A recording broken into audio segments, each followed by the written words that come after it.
Welcome to the State of the Nation. I'm your host, Michael Sham, and it's been a while since we've caught up with our favorite economist, and that is Dawie Roodt. The last time we spoke to Dawie was about 3 months ago.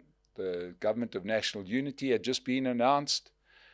We discussed where South Africa was sitting. This was just post the election. And now we are a couple of months down the road, and it's time to see where South Africa is. Dawie, welcome back to the State of the Nation. Thank you, Mike. Thank you very much for the invite. Good to have you here. As I said in the introduction, when we last touched base, the Government of National Unity had been established. It held a lot of promise. It, in a small way, has delivered in that the rand has strengthened a little. The bonds have strengthened. There's been a little bit of demand. The petrol prices got lower. This feels wonderful, but the one thing that I'm not seeing is any kind of real economic plan that has emerged from this. Yeah, well, maybe a good place to start is to see what's been happening internationally since I've spoken to you last time. And what is, I think, from an economic financial market point of view is, of course, that the international interest rates are coming down. The US decided to cut rates by 50 bips, which was a little bit more than we thought initially. So clearly, the interest rates are on a downward trajectory internationally. The South African Reserve Bank followed suit with a cut of 25 bips, and I think they're going to cut the rates over the next couple of months again. So it's quite possible that we can see another full 100 basis points reduction in the repo rate, another one, which will be supportive of economic growth as well. And the reason why they're doing that, of course, is because inflation has been coming down, and inflation has been coming down for a number of reasons. One is because of the exchange rate of the currency, the rand, strengthening quite nicely. From a South African point of view, what's happened since the announcement of the so-called Government of National Unity, which is actually a coalition, let's be honest about this, is that the equity markets did quite well, very well, the last 3 months or so. The JSE is up by close to about 10% or so, following international markets, granted. But if you compare the JSE to other equity markets globally, then there's still a lot of legs left, I believe. Secondly, what we've seen is that the rand strengthened. We spoke about that. And I think the rand, where it is about 17.5 is the correct level, more or less. It can go a little bit stronger. I don't think by much more. And then thirdly, what people don't speak enough about is the bond market, the capital market. And the capital market appreciated or ran by something like 200 basis points, the yields on the bond market. And that's crucially important for a number of reasons. For one obvious reason is that we're running this huge fiscal deficit, high levels of fiscal debt, and you have to pay interest on all of that. And with the bond market or long-term interest rates coming down, that is good for the fiscal accounts of the Minister of Finance. And later this month, we will get the medium-term budget policy statement. But in the meantime, in terms of government, so I think the Government of National Unity is getting nice traction. I've spoken to some of the members of Cabinet, and there's this camaraderie developing, even amongst the various political parties that are on the extremes of the political continuum. So they seem to be this. They're forming a unit, which is a good thing. They're starting to work together. They see each other as partners in this new government. So that is a good thing. And of course, there are a couple of new brooms. Home Affairs is a very good example, where they got rid of a huge backlog in terms of a lot of documents. So that's another one. So that certainly will add to economic growth. So the positive financial markets will spill over into the real economy. A couple of new brooms will spill over in the real economy. And of course, interest rates coming down. All of that is supportive of economic growth. And we probably talk about economic growth. We previously were stuck in less than 1%, probably move up to 1.5% or so. Not nearly enough. The downside is the dominant party still is the ANC. The ideology of the ANC, as we know, is leftist, developmental. They call one another comrade and that sort of nonsense. If you have a certain ideology, then you have a certain policy. Policy is still the same. We've got expropriation. We've got all these others, centralization kind of policies by the ANC. So that is policies. There were no change in policy. And maybe let me just interrupt myself for a moment. People talk about policy certainty. They want policy certainty. We have policy certainty in South Africa. Policy certainty is that the ANC government, which is a dominant partner in government, wants to centralize stuff. That is policy certainty. So we still have the same policies, the same ideology, the same, and we've got mostly the same dominant political party, the ANC, which is quite often simply incompetent and quite often corrupt as well. Certainly an improvement, and quite a significant improvement, likely to lead to stronger economic growth. But the main issue is that we've got a government that with an ideology that's still stuck somewhere in the 1920s, and we need to change that before we can change policy and before we will have a more positive impact on the economy. And that means a change in the political landscape. And I believe that is happening. I believe looking at the results of the elections, looking at the various coalitions that are forming, see how the people of South Africa is supporting this new so-called government of national unity. I believe we are in a process of creating a different political atmosphere or environment in South Africa, but we're probably going to wait a couple of years before that really happens. So, Dawie, let's start off with the Reserve Bank. Their cut of 25 basis points in the context of what's happening in the world, in the context of the needs of South Africa, are they not being way too timid? You mean they should have cut by more? Yeah. Yeah, that's I'm a little bit of a hawk when it comes to monetary policy. And if I'm unsure about monetary policy, about interest rates, I think always err on the side of the high interest rates. That's my approach. And, we have currently inflation in South Africa roughly 4.5% in the middle of the range. Compare that to the rest of the world. The US inflation, 2.4%. That's inflation internationally, more or less, 2.5% kind of in the big economies in the world. And as long as your inflation rate is above that of your main trading partners, then your currency over time will depreciate. And if currency keeps on falling in value over time, it means that we are getting poorer. The currency or the exchange rate is in a way measures. It's like an equity price. And if the currency falls in value, then your share price falls in value as well.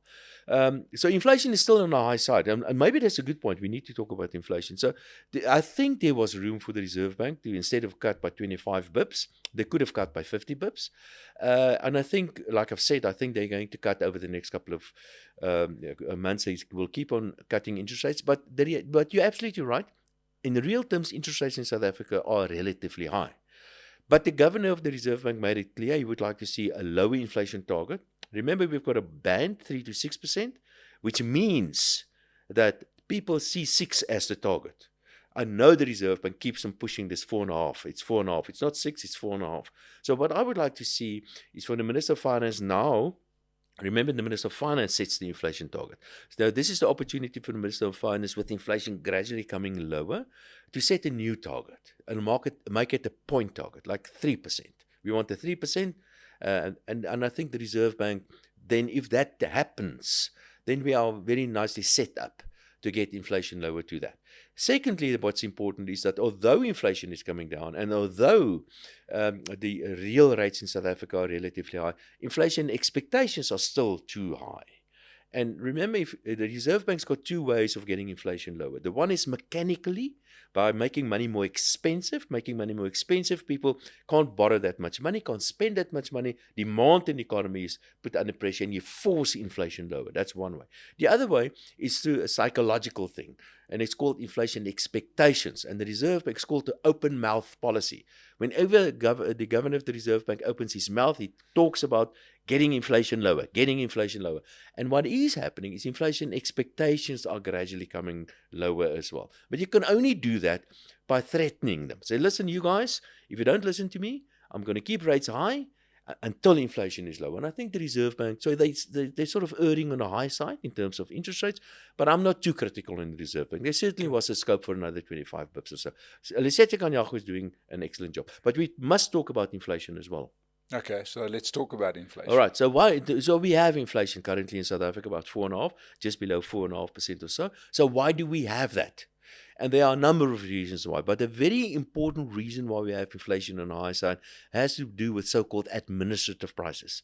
And administrative prices are prices that are set by a committee somewhere, or set by an institution like NASA, or by some sort of formula.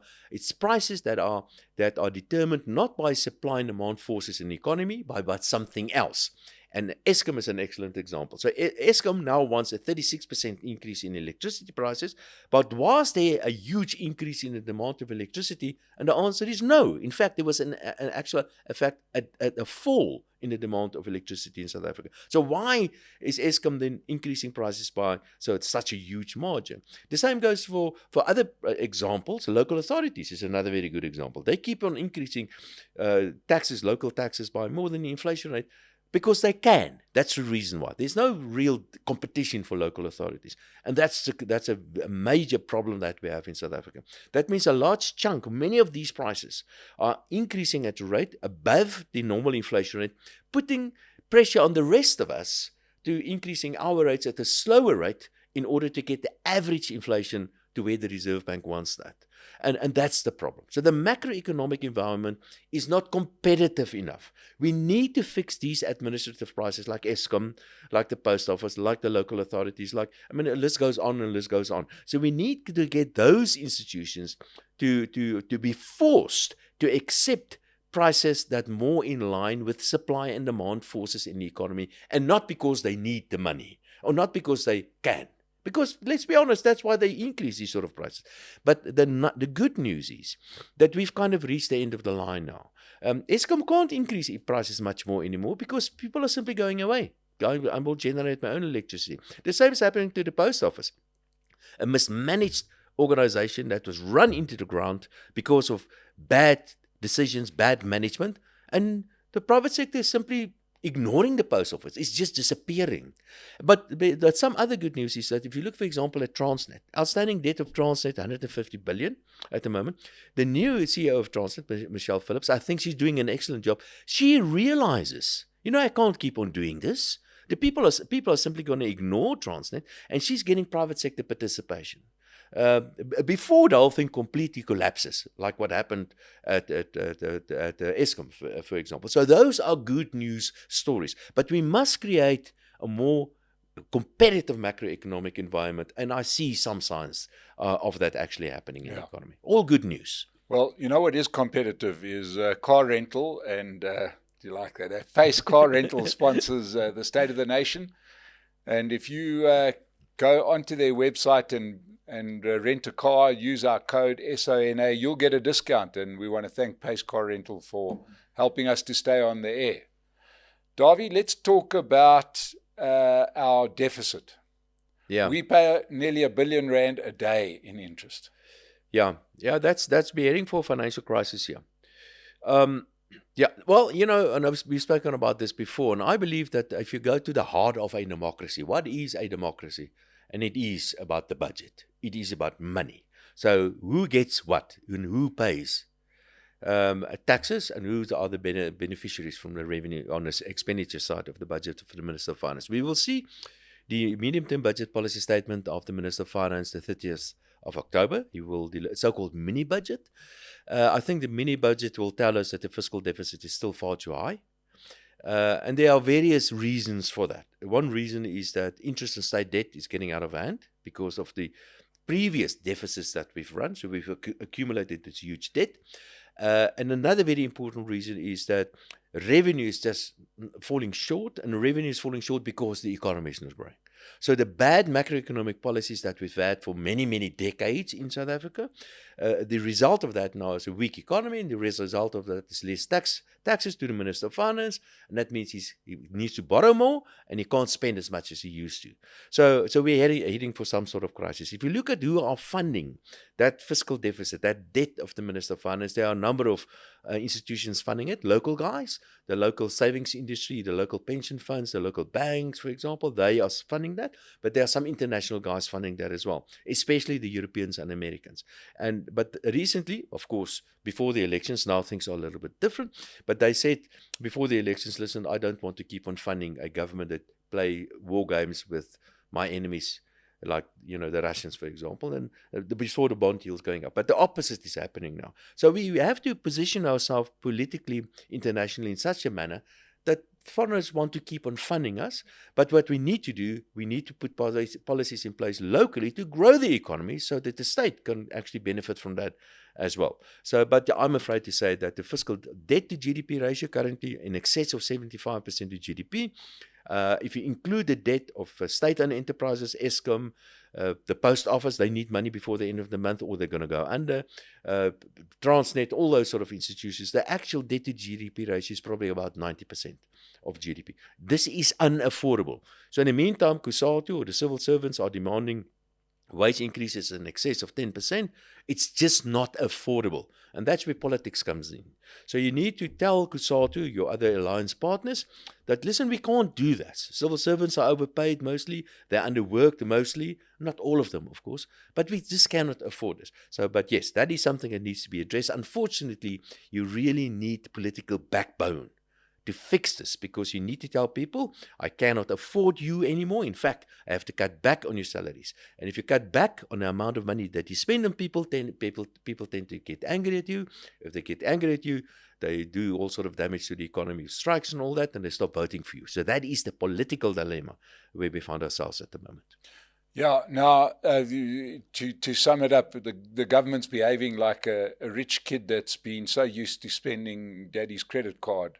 Now they have to pay back their own debt, and all they want to do is get another credit card. Yeah, we've reached the end of the line. That is, how long is a piece of string? Maybe we can increase debt to 100% or whatever. But the day will come when the private sector is going to say, listen, I've been funding you up to now. I'm not going to fund you anymore. Yeah. And that will lead to long-term interest rates are going up and that sort of stuff. But we can fix it before the time. Yes. There's still room to fix this. And with the new government and so on, there are signs of slightly more competitive macroeconomic environment. But the ANC must know that we've really reached the end of the line, and they need to change their ideology and their policies. Dawie, I want you just to explain to the people watching us today what that end of the line looks like.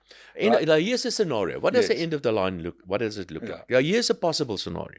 Say, for example, Donald Trump becomes elected as the new president in the US, and South Africa decides to go do some military exercises with the Russians, and we decide that we're going to do something, position ourselves more in favor of the Chinese, for example, whatever. So some sort of international position that the Americans do not like. Donald Trump is the next president. He wakes up one morning with a toothache, and he says, listen, I don't like these South Africans because they're really making my life difficult. I am going to kick them off AGOA. He can't just do it. Of course, there's a process, but it can happen. So he kicks South Africa off AGOA. And on top of that, he says, listen, I don't want my savings industry, Americans, to buy South African debt instruments anymore, to fund the South Africans anymore. I put sanctions in place against the American institutions to buy our debt instruments. And then the Europeans say, listen, we also don't like the South Africans. I don't want to fund them anymore. So and that's not an impossible scenario. So what's going to happen? They will start selling our debt instruments. Long-term interest rates will go up. Long-term interest rates will go up. The rand will go weaker. Short-term interest rates will be forced up, especially with Lesetja Kganyago there. Weak economic growth will go into even weaker economic growth. It will put huge pressure on upward pressure on inflation, and that's not nice. That's not a nice place to be. Yeah. It's weak economy. The local banks will eventually come under pressure, and that sort of stuff will happen. Let me just make a very important point. Our banks are very healthy, very well managed. Everything is fine with the financial sector in South Africa. I've just explained a possible scenario. That is the end of the line kind of thing. High inflation, weak currency, weak growth, high short-term interest rates, and that's we don't want to be there. Because we kind of lived through that version of this before, and that was in the 80s when, for completely different reasons, in the fight against apartheid, when our debt was called up. Because South Africa became unpalatable. And the result of that is weak economic growth, a recession, higher levels of unemployment, higher levels of poverty. And that.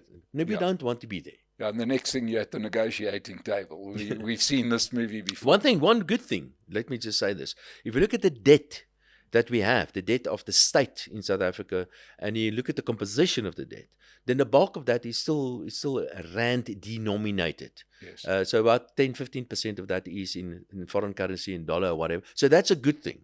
So unfortunately, if all of that doesn't fall due straight away, it's staggered over time.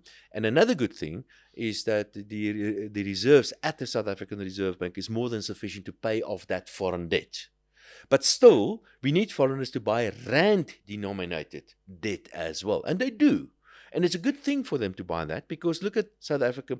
You've got I'm a foreigner, say, a young foreigner. I'm an asset manager, and I look at the possibility to take a nice bite out of the apple because I want to impress my bosses. Look at South Africa as an absolute sitter. You've got a relatively weak currency. You've got very nice, attractive, juicy yields in a very liquid market. Why not? Of course, foreigners can come in here, buy the rand, buy the local bonds, sit and wait it out, get a nice yield. But the moment there's some sort of trouble, then sell it immediately and off you go. So South Africa is attractive, but there's a reason why. Because foreigners see this as a relatively high-risk environment. Now, Dawie, where do you stand on modern monetary theory? Modern monetary theory, remember, it's actually quite simple. Maybe we can just explain it, what it means. Please. It's a magic money tree. That's another name for it. When a state funds its deficit, they will sell debt instruments to banks. Let's make it very simple. It's a little bit more complicated, but let's sell.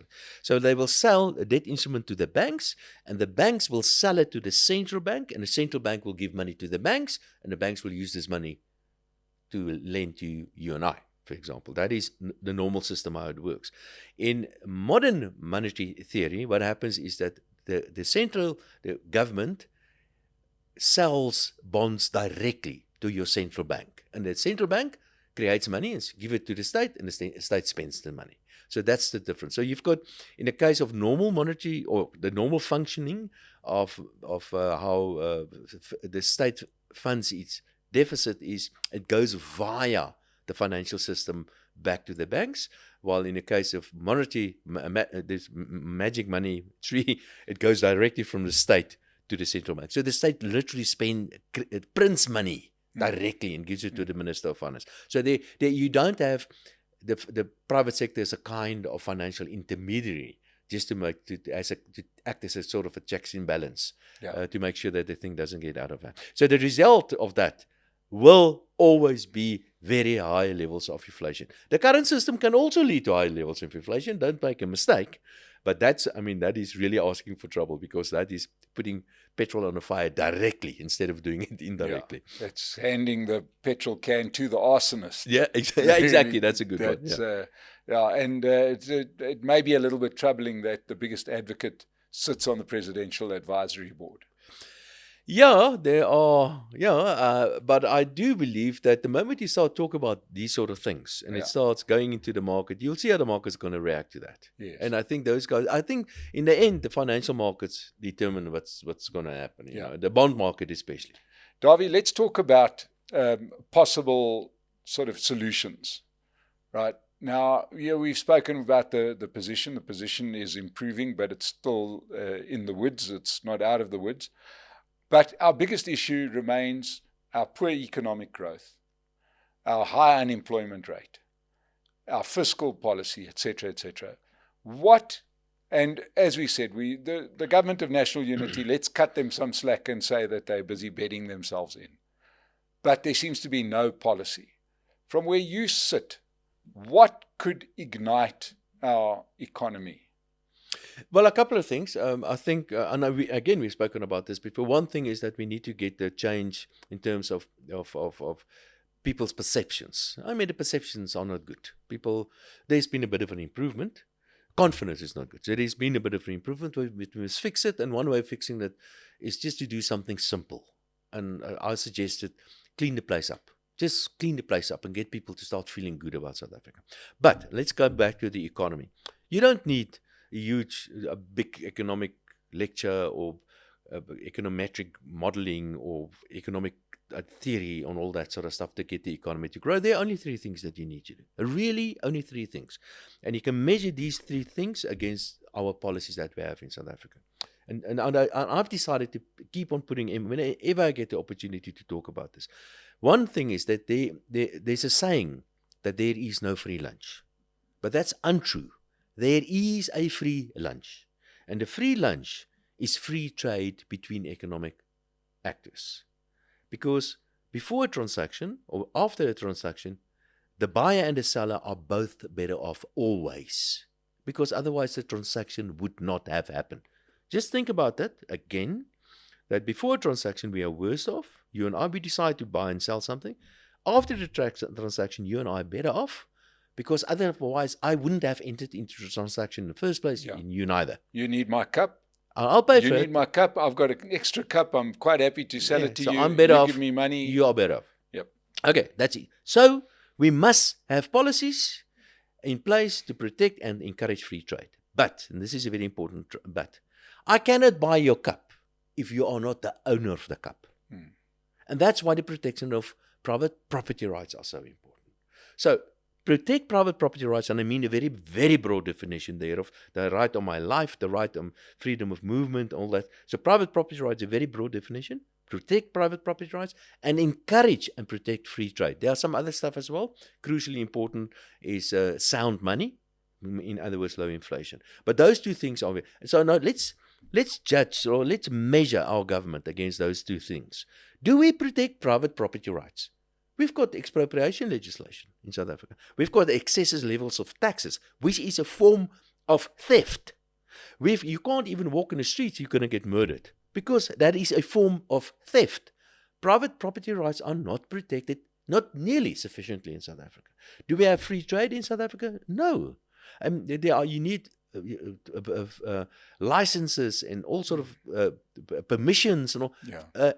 Even my own labor. I'm not allowed to sell that at a price below a minimum wage. That is restricting free trade. Yeah.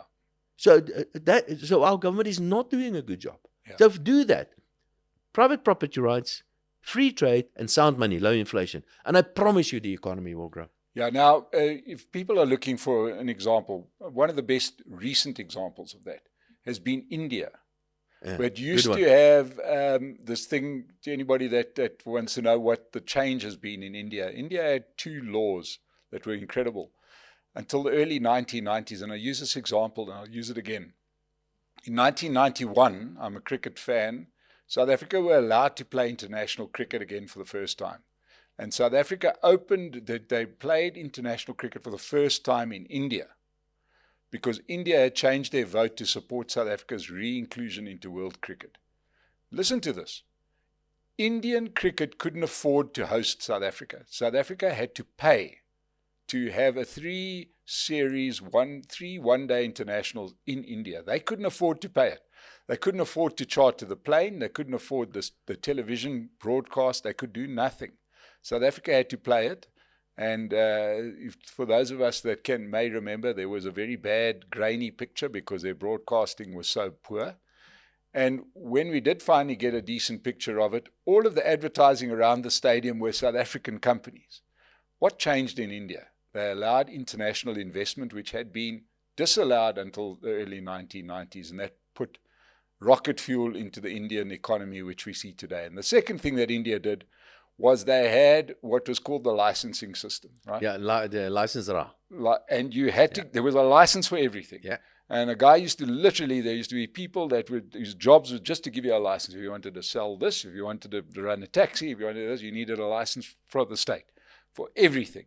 They just dealt with that. And today, India is the fastest growing big economy in the world. And of course, they did a lot of things. But the important thing is they just removed the obstacles. Yes. And I can tell you, if they keep on doing this, India is going to be the next world global growth engine. They're going to take over from the Chinese. So I've got a lot of money on India. I think India is the place to put your money in. Yeah, and to anybody that's wondering why, when we were talking about people that buy South African bonds, why India don't buy South African bonds, is very simple. They're busy reinvesting in their own economy. This is the thing that doesn't get a lot of news, is that it's a large economy that's got so much room for growth that there's no Indian money looking for international markets because they're investing in their own economy so strongly. And we could do the same thing. We could. In a way, when you've got 50% unemployment, you've got a massive market that you can grow before you have to worry about investing internationally. Isn't that so, Dawie? Yeah, but unfortunately, there are many other things. Our savings levels are far too low. And the very most important reason why our savings levels are too low, because we've got a government that is destroying capital. Because they're borrowing all this long-term money and they spend much of this on current expenditure. And that means that you are destroying capital. We've got a government that's saving. The private sector is also not nearly saving nearly enough. But the little bit that the private sector is saving is simply being gobbled up by the state that borrows all this money and spends it on current expenditure. That's another major issue that we have. Yeah, I mean, there's been a remarkable thing. I know that we're not here to talk, to go deep into the local politics, but the city of Johannesburg, which runs a budget of 80 billion rand, had to borrow 2.5 billion rand that was set aside for capital projects to pay for current expenses. Yeah. And when you start doing that, you are heading But think a little bit about that. What you're doing if you borrow long-term money to spend on short-term current expenditure, it means you are destroying capital. There are a couple of things, for economists going to tell you this, or professors in economics are going to tell you this. Before you can grow the economy, you must postpone some of your consumption. Postponing consumption means if I produce something today, I'm not going to consume all of that today. I'm going to postpone some of that to the future. That means I'm saving. If I produce 100 bags of millies, for example, and I eat all 100 bags of millies, I won't have millies left to plant for tomorrow. I can eat 90 bags of millies, but I need to keep 10 bags of millies to put in for a new harvest for next year. That's exactly what it is. What happens in South Africa, we produce 10 bags of millies in the case of the state, but they eat 11 bags of millies, for example. They're destroying our future, economic growth future, because you're taking away the capital that are required in order to grow the economy over time. Now, Dawie, there have been some changes to hopefully inspire some confidence in the South African economy. One of them is a change. You mentioned Home Affairs working through the backlog. Can I just talk about that? Because that's crucially important. If you look at economic activity, and sometimes things happen so quick you can't see it, and sometimes it happens so slow you can't see it.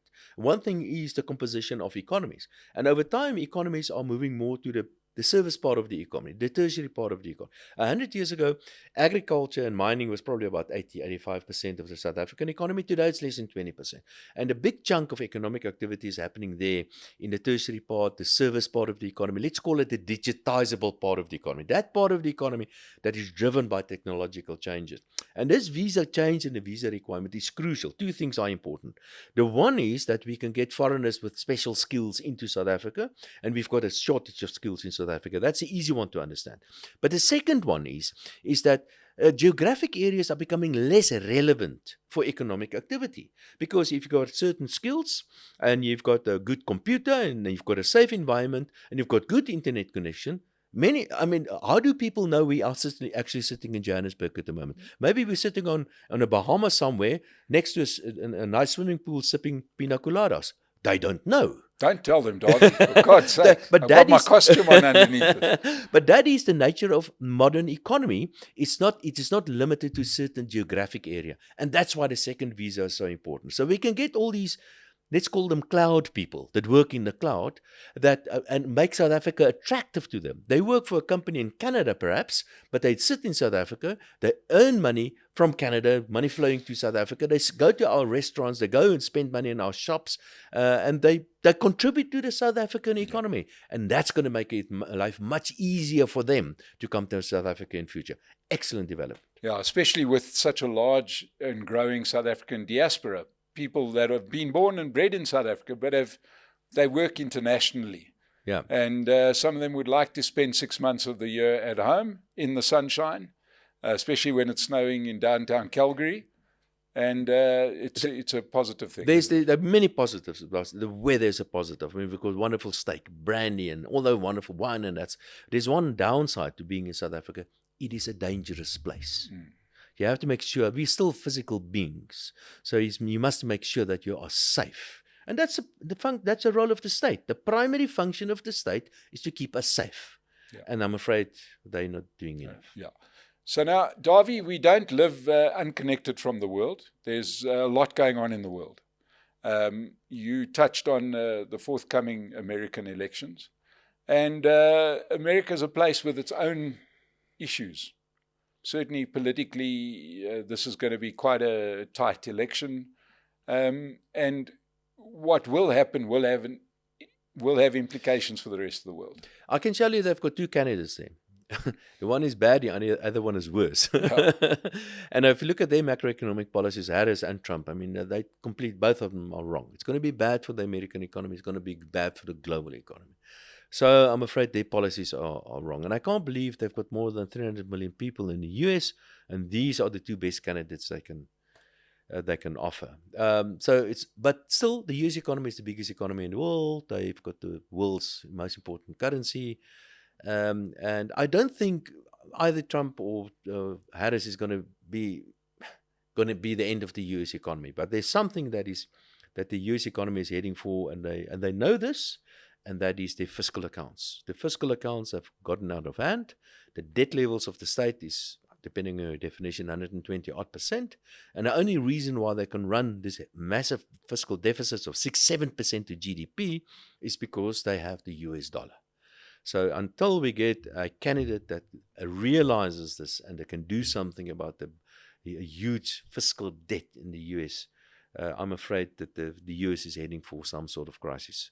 And they need to fix that. The only thing that's saving them is because they've got the dollar. And now tell me about China, because there's been a lot of questions around the Chinese economy. Yeah, let's just unpack. The Chinese economy was the driving engine of the world economy for the past, say, 30 years or so. It was an economic miracle what happened in China. They've got a couple of headwinds. A major headwind, and again, that's something we need to talk about more. Demographic, population is getting smaller. You're not going to see it immediately, but for the next 20, 30, 50 years, couple of years, that's going to be a major headwind to the Chinese economy and many other economies. They've got Sorry, can I interrupt you there? South Africa's got its own demographic problems. We have. Which actually could work in our favor in the short Yes. term, and that is that the South African population, far from what you may think, is actually stagnant in growth. Yeah. And that means that our economy could grow into itself. But we've got a major other issue in Yes. South Africa, and that the quality, Yes. the skills of our young workers are just not up to it. Yeah. So, but anyway, coming back to the Chinese. So they've got demographic issues. They've got the very high debt levels, especially local authority level. They've got a property bubble that is also sort of pulling the economy down. But the most important single obstacle to the Chinese economy, the past 30 years, they've been liberalizing, opening up the economy, getting private sector things like private sector property right protection, free trade, that sort of stuff. They've been opening up. That's the reason why the China economy did what it did the last 30 years. Xi Jinping is doing the opposite. He's a real ideologue. He's a real communist. His grip on all sort of, he's increasing his grip on it. He's limiting the freedom of the private sector. And that all of that is contributing to a slowdown in economic growth in China. So China is not a place. But having said that, they're still growing at 3%. I mean, what will we what will happen to us if we can grow at 3%? But there was a time when the Chinese economy was growing at 12%. I mean, was absolutely incredible. But I'm afraid China is probably not the place to be. I mean, is it just an ex-growth story? I mean, have they just done their Well, dash? some things happened in China. Is that there are two important things that happened in China in the past 30 years, and that's starting to happen in India right now. The one is that people urbanized in China. So if you move to the cities and you do it in a proper manner, then you have to invest in your cities, a huge capital investment in your cities, and that in itself leads to economic growth. People moving to urbanization is a good thing.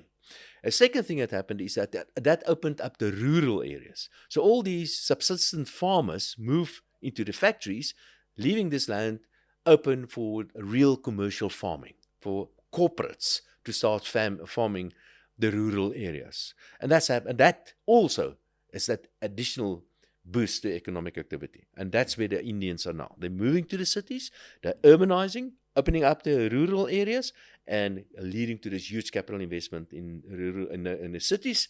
And all of that is sort of feeding on each other, leading to strong economic growth.